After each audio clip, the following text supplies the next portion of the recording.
10 minutes pass. Yuri said it wouldn't take long. Something holding her up.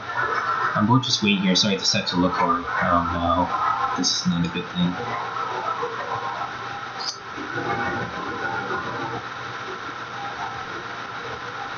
The music sounding different. Why?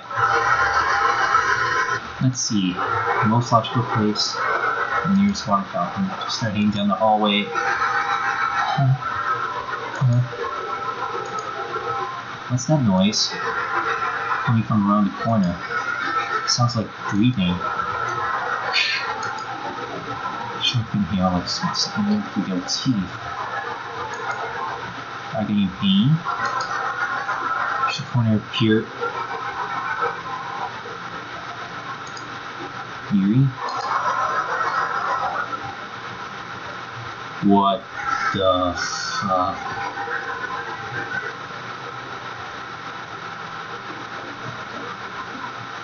Oh shit.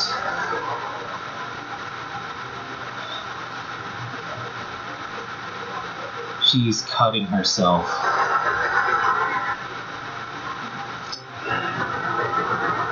Oh damn.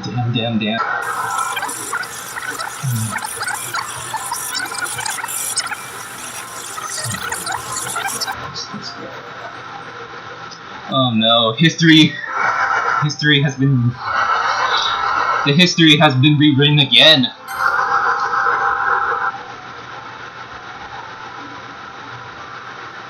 It erased the previous dialogue. We went back in time. History reversed. And it doesn't show that freaking Yuri cut herself. She's as good as sliced bread. Bad joke, I know. I'm back. Thanks for waiting patiently. Ken, do you like oolong tea? Well, I'm actually not a tea person myself. I'm actually more of a coffee person. Tea sucks. Funny thing is, like I've told many people who I've usually been in cosplay gatherings at, I usually tell them, usually they like offer me to buy tea, and I was like, no, I don't like tea, and they're like shocked for some reason. It's like, what? Like you probably like I'm. Okay, so usually I don't like tea, and it's been years, but I don't usually eat a lot of fruits and vegetables. Yes, that's really weird. But however, when I told people like I don't like fruits and vegetables, like they just shrug it off, like okay, whatever. But when I tell them that I don't like tea, they're just like, what? You never had tea before? It's just like, what? Like you would, like wouldn't you think like the other way around? That way. Real talk, tea sucks, coffee sucks, stick to soda. Lol of fruit juice. Yeah, those are good too. When it comes to making tea, you really like to stick freaking cheap. Oh god. Now we're making knife jokes.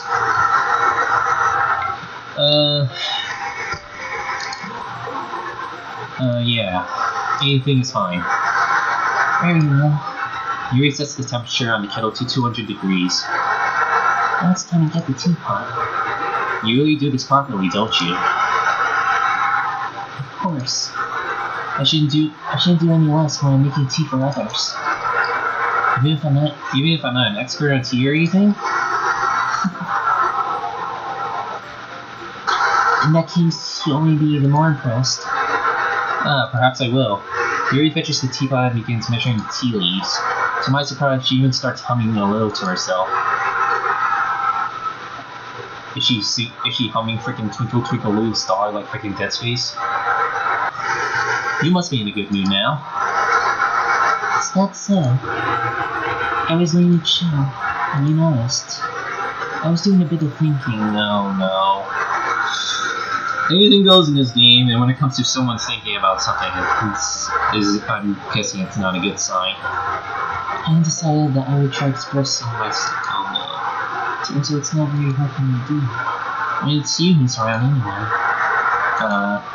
That's great, Yuri. Just don't push yourself too much. Yuri's worrying about you, Ken. It's very endearing. Yuri wasn't kidding. I don't even know if I could keep up with this. How would Yuri pour a cup of tea for each of us? Ken, I have another request. Mine was on the floor today.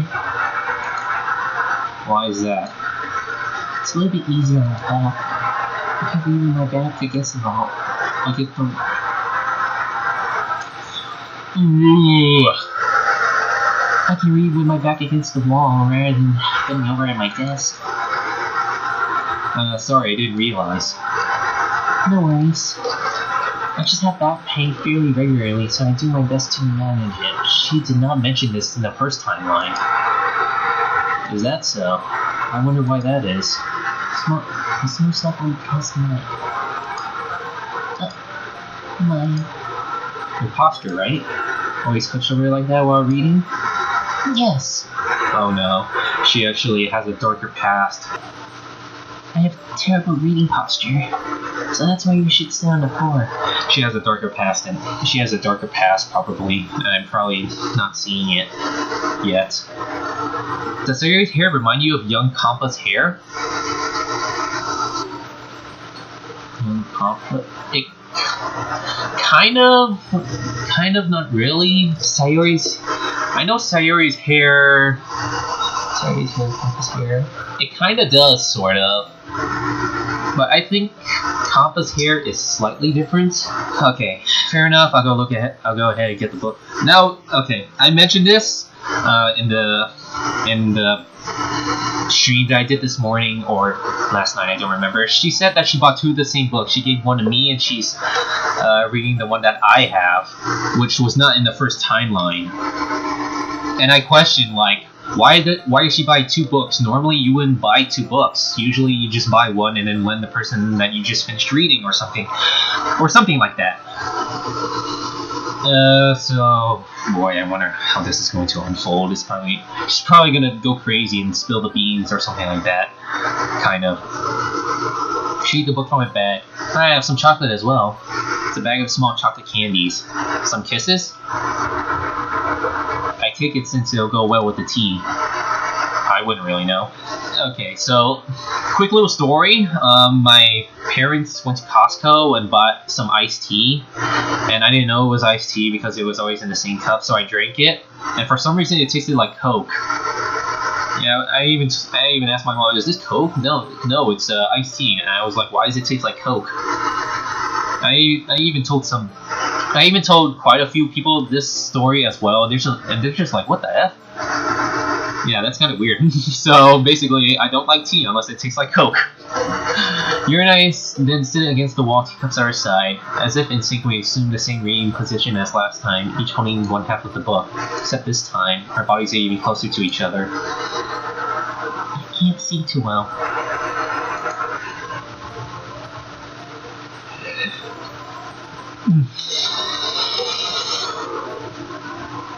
Yuri slides closer until her shoulders are touching. How am I supposed to focus on reading like this? Yuri was always kind of cute, but when she's being less apprehensive, it's almost more than I can handle. My teacup. Yuri hands me my teacup. Holding it in my hand that's not holding the book, I end up in a position that makes it even harder to focus. But now I need to worry about making sure I don't accidentally touch her chest. Yuri hasn't noticed a single thing. She wears her intense reading expression, and I could only presume the world around her has faded away. I use all my willpower to focus on reading. After a few minutes, I finally managed to relax a little. I put the teacup between my legs and fumbled with the chocolate wrapper. Sorry. Yeah, I briefly let go of the book to finish opening the wrapper. You can have as much as you want. That's okay. I won't take any. Huh? Are you sure? Well, if I touch it, then I might get smudges on the peaches. You're right. I didn't even think about that. My bad. No need to apologize. I'll hold the book, okay? Are you sure? Of course.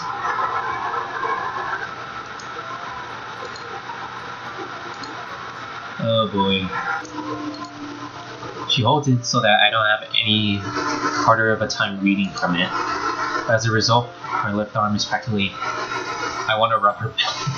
As a result, her left arm is practically resting on top of my leg. Well, in that case, Yuri's already totally focused on reading again. I take a chocolate candy and pop it into my mouth. Then I take another chocolate and I hold it out to Yuri. She doesn't even look away from the book. She simply parted her lips as if the situation was completely natural. But that means I can't stop here. I apprehensively placed the chocolate in her mouth.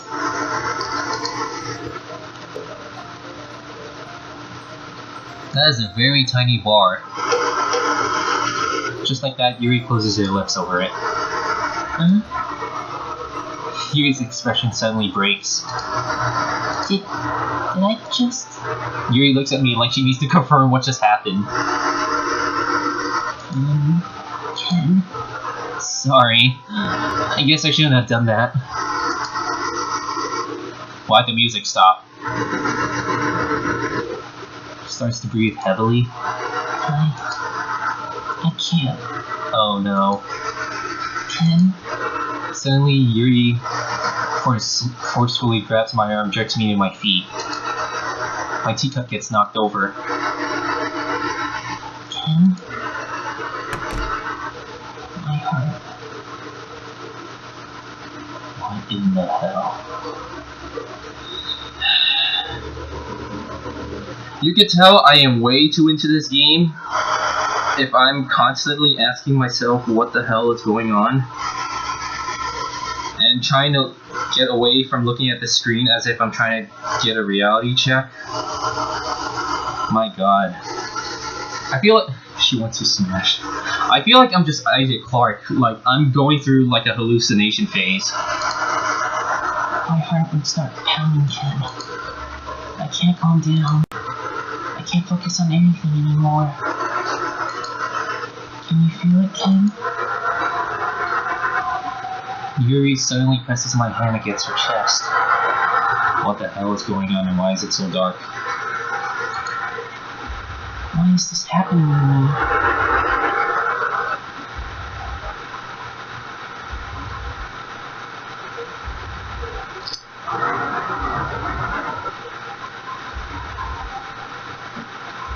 I hear beating noises.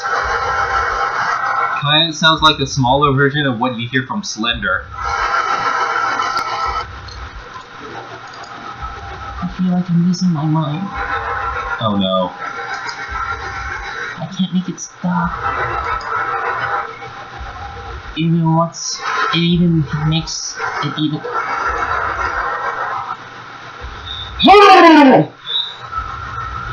even makes me not want to read. I just want to look at you. What in the hell?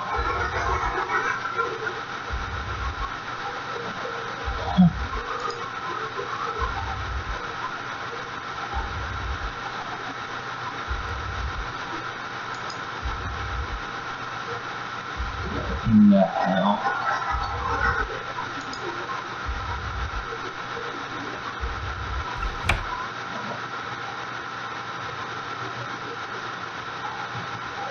God. It's time to share problems. I got a thing for yanderes. Why would you have a thing for the yanderes? Most people recommend that you don't stick your dick in crazy. You know, funny thing is, my very first session, I said that I liked Yuri because of how related we are, until I got deeper into the truth. God. Further into the truth, I titled this. God. How much you want to bet I'm gonna end up broken after I read this whole thing? Wait, what? This is different. And I think you saw something earlier that you weren't supposed to see. I don't want to have to tell you this, but I don't think I have a choice. It's getting kind of dangerous for you to spend so much time with Yuri. I don't know why, but she seems pretty easily excitable when she's around you. Which shouldn't be a problem in itself. I consider that craziness as flattery, as long as I don't get a certain part of my body off. But when Yuri gets too excited, she finds a place to hide and starts cutting herself with a pocket knife. People commit atrocities and my name really interests me. Of course you would know about this, Monica. You know everyone's secrets. their deepest dark secrets and what they actually do. Isn't that kind of messed up? She even brings a different one in school every day, like she has a collection or something. I mean, it's definitely not because she's depressed or anything like that. I think she just gets some kind of high from it. Monica is Illuminati. You're telling me she's drunk on bloodlust? Or some kind of weird... I don't know where I'm going with this. It might even be like a sexual thing. But the point is, you've kind of been enabling her. I'm not saying it's your fault though. It's going to be my fault soon! Yuri has a bitchin' CSGO knife collection. Apparently she does. I guess that's why I had to explain it all to you. So I think if you keep your distance, this would probably be the best for her. While you're at it, don't be shy to spend a little more time with me. Jesus Christ. It's always me, you frickin'... To put it lightly, I at least have it together in the head, and I know how to treat my club members. But anyway, you wanna read my poem now? And I have no say in this? I like the way this one turned out, so I hope you do too. You were telling me I have no say in what you just said earlier? Oh no. Which is why earlier we saw her cut her freaking left arm because she got too excited. And apparently she's getting high from seeing the blood and going through the pain of freaking cutting herself. It's like she's a crazy masochist or something. Save me, the colors, they won't. Bright, beautiful colors, flashing, spinning, piercing, red, green, blue, endless cacophony, a meaningless noise. The noise, it won't stop. Violent, getting words, squeaking, screeching, piercing, sighing, cosine. Okay, I remember this. I'm putting a chalkboard and putting a knife on a breathing ribcage. Endless of meaningless dully her. Oh no. This is supposed to be the same one as in the first timeline, however, parts of it are changed. Like a knife on the breathing ribcage. This is foreshadowing Yuri's death. And she's gonna be deleted, just like Sayori.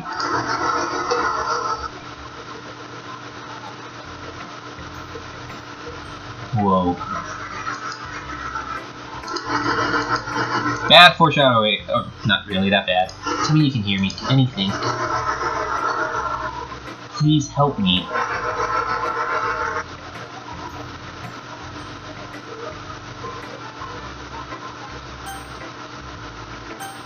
Monica's asking me for help?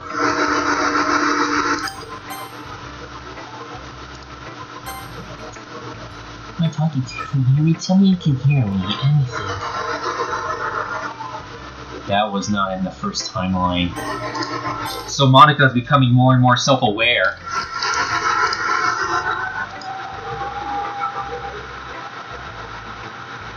Oh shit.